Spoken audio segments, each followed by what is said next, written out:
Hello students, आज का हमारा टॉपिक है स्टैटिक कीवर्ड्स। तो चलते हैं हम अपनी कंप्यूटर स्क्रीन पर और देखते हैं कि स्टैटिक कीवर्ड्स का किस तरीके से हम जावा में यूज कर सकते हैं।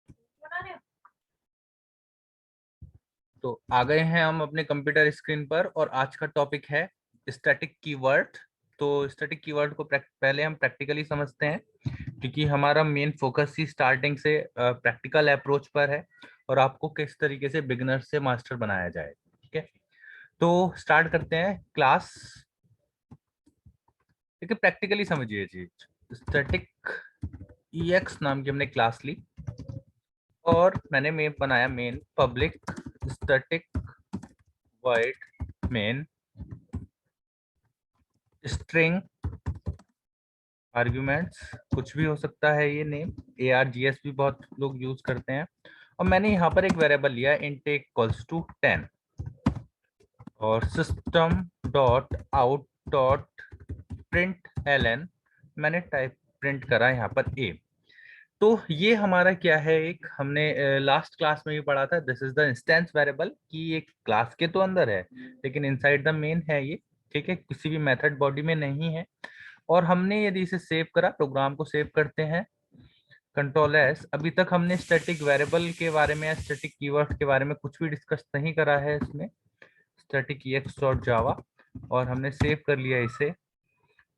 हम फोल्डर में पहुंचते हैं और cmd टाइप करा, javac static ex.java, compile करा।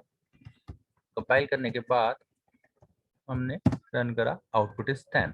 नाउ यदि हम एक और वेरिएबल लेते हैं यहाँ पर इंट x इक्वल्स टू 100, और यहाँ पर यदि हम उस वेरिएबल को प्रिंट कराएं तो क्या होगा, क्या इसका आउटपुट आएगा? नहीं। यदि हम इस प्रोग्राम को कंपाइल करेंगे तो हमारे प्रोग्राम में एरर आएगी।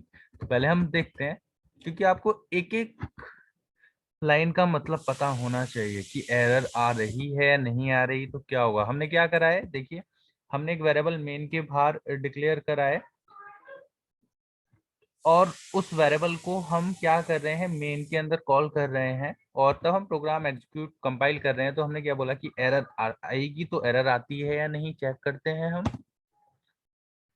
Now the error is come. Error क्या है, non static variable x can not be reference from a static context. इसका मतलब क्या है कि यदि आपका कोई भी नॉन स्टैटिक वेरिएबल है तो आप उसे स्टैटिक ब्लॉक के अंदर, स्टैटिक कॉन्टेक्स्ट के अंदर कॉल नहीं कर सकते। इसका मतलब यदि आपको किसी भी वेरिएबल को, जो कि मेन से बाहर आपने डिक्लेयर करा है, या तो उस वेरिएबल को आपको स्टैटिक बनाना पड़ेगा, तभी आप उसे मेन के अंदर कॉल कर सकते हैं, या उस वेरिएबल को कॉल करने के लिए आपको क्लास का ऑब्जेक्ट बनाना पड़ेगा, तभी आप उस वेरिएबल को कॉल कर सकते हैं। तो हम देखते हैं कैसे। देखिए मैंने पहले क्या कहा कि स्टैटिक बनाया वेरिएबल, अब मैंने मेन के अंदर उसे कॉल कर रखा है। तो अब हम चलाकर देखेंगे, यस हमारा आउटपुट आएगा।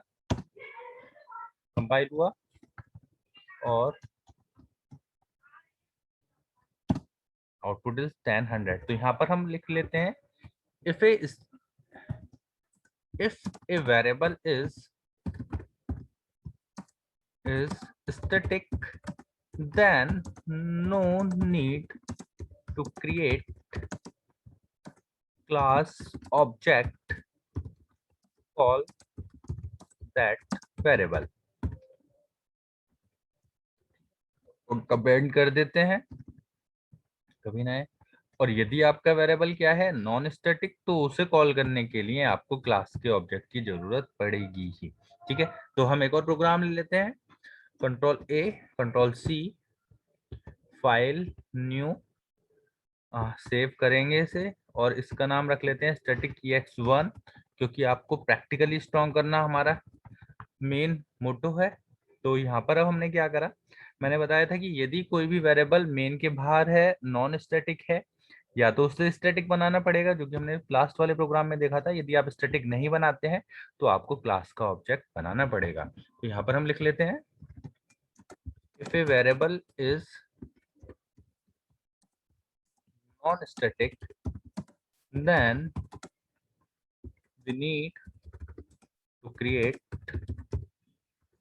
class object call that variable. ठीक है, तो कमेंट कर लेते हैं दोबारा इस लाइन को भी, और क्लास का ऑब्जेक्ट कैसे बनता है वो देख लेते हैं. क्लास नेम स्टैटिक ex1 ओ, नाम कुछ भी हो सकता है, obj xyz जो भी आप रखना चाहें. न्यू स्टैटिक ex1 यानी क्लास का name, object name equal to new keyword से मेमोरी एलोकेट करी हमने वेरिएबल ऑब्जेक्ट को, और फिर स्टैटिक कंस्ट्रक्टर, स्टैटिक एग्जांपल यानी क्लास का कंस्ट्रक्टर. अब ये हमने एक ऑब्जेक्ट डिक्लेयर कर लिया है. आप ध्यान रखिएगा, आने वाले टाइम में हम ऐसे ही प्रोग्रामिंग करेंगे. तो कैसे ऑब्जेक्ट डिक्लेयर होता है आपने देख लिया. अब हम इस वेरिएबल को कॉल करते हैं. तो o डॉट एक्स, यानी कि यदि आपने कोई वेरिएबल नॉन स्टैटिक बनाया है और उस वेरिएबल को आपको कॉल करना है, या तो आपको क्लास का ऑब्जेक्ट बनाना पड़ेगा जैसे बनाया, या फिर उस वेरिएबल को आपको, यदि आप स्टैटिक कॉन्टेक्स्ट के अंदर यानी कि स्टैटिक ब्लॉक के अंदर उस वेरिएबल को कॉल कर रहे हैं, तो आपको फिर यह वेरिएबल वो स्टैटिक बनाना पड़ेगा. तो इस प्रोग्राम को भी सेव कर लेते हैं हम. x1.java और हमने जावा सी स्टैटिक ex1.java कंपाइल करा. कंपाइल नहीं हुआ क्योंकि हमने यहाँ पर जावा सी नहीं लिखा था. Javac is the compiler name. Clear screen कर लेते हैं एक बार. CLS नॉट CLR, ठीक है. जावा सी स्टैटिक ex1.java और जावा स्टैटिक ex1. आउटपुट आपके सामने है. अब देखिए, जो भी स्टूडेंट्स या व्यूअर इन लेक्चर सीरीज को वॉच कर रहे होंगे, उन्हें कुछ ना कुछ नया जरूर मिल रहा होगा. आज हम एक और टॉपिक लेते हैं इसी लेक्चर सीरीज में. क्या हम जावा में विदाउट मेन प्रोग्राम बना सकते हैं? आप सोच रहे हो कि विदाउट मेन प्रोग्राम कैसे बन सकता है, लेकिन यस, जावा में विदाउट मेन प्रोग्राम भी बन सकता है. वो कैसे? With the help of static block. तो हम जल्दी से इसे भी देख लेते हैं. ये बहुत इंटरव्यू का क्वेश्चन होता है जो कि पूछा जाता है. तो हमने स्टैटिक ex2 नाम की क्लास ली.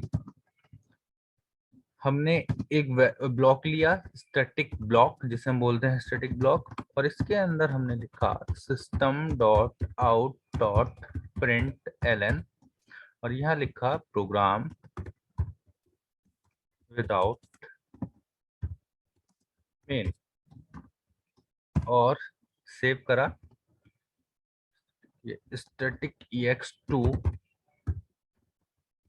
डॉट जावा, और कंपाइल करा.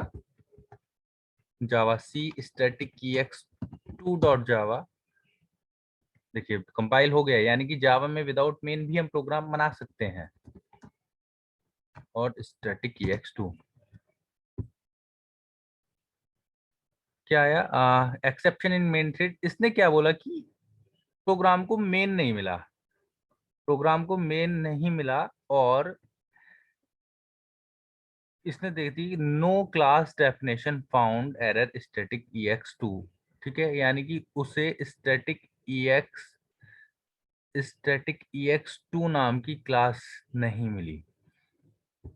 तो हम देख लेते हैं स्टैटिक, ये तो स्पेलिंग ही गलत है. स्टैटिक ex2, कंट्रोल से हम दोबारा कंपाइल कर लेते हैं. Javac static ex2 dot java. Program without main, जो हमने आउटपुट दिया था, program without main, that will be the output.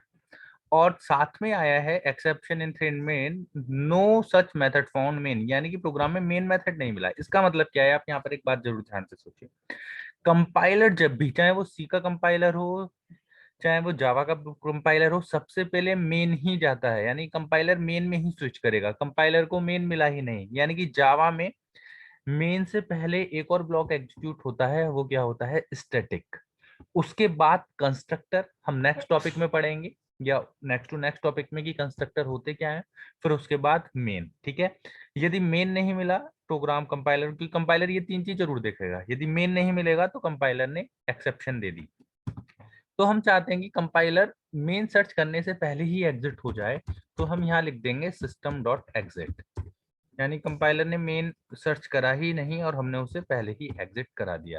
तो अब आपके प्रोग्राम में कोई भी मैसेज नहीं आएगा।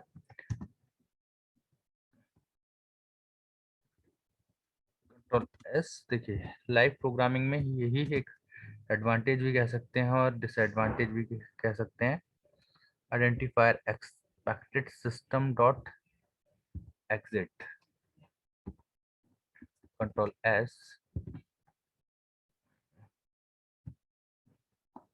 जावा सी static ex2 dot java, identifier expected.